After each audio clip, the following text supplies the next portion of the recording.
Hey guys, what's going on? Not really a fix video here, but for those that are wondering what's inside, Hypertough HT-1025 or HTH-1025.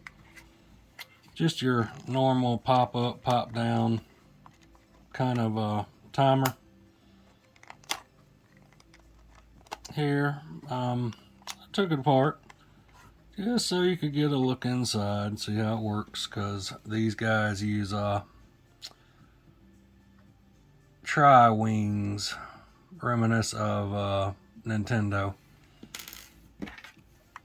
tri-bits. So not easy for the standard person to take apart. They're Phillips with missing one of the lugs off of them.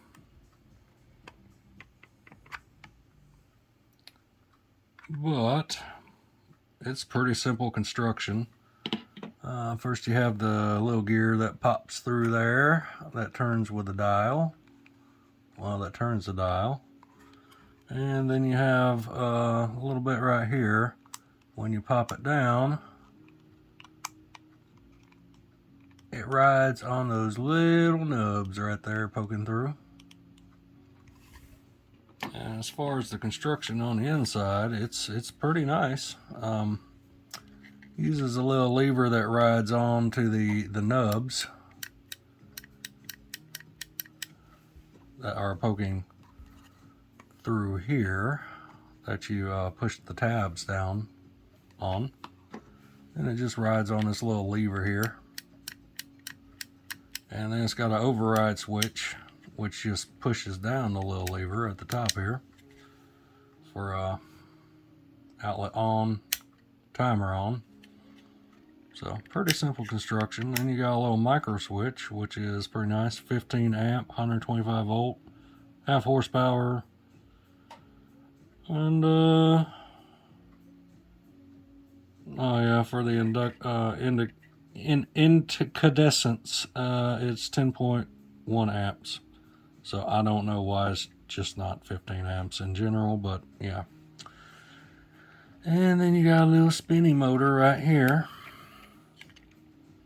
that has a one-way ratchet pawl. Let me get the pliers so you can see that ratchet pawl a little better. And it has a one-way ratchet pawl, so you can adjust the time and it won't turn the other direction. And just a simple induction motor, which is a odd type of induction motor. I haven't really seen too many of these guys, but that is a very interesting motor.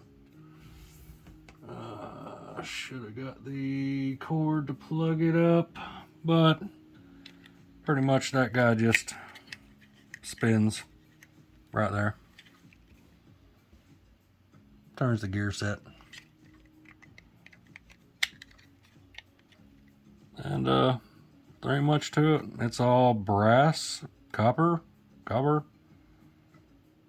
And from the look of it, yeah, they got the hot side, little side, switched by the micro switch, and then the ground lug is directly through and soldered, and then the neutral is directly through and soldered. And it also has a little resistor here underneath some heat shrink for the clock motor. So yeah, pretty nice little kit, and double outlet, which I like. So just thought you guys might want to take a look inside and see. Peace.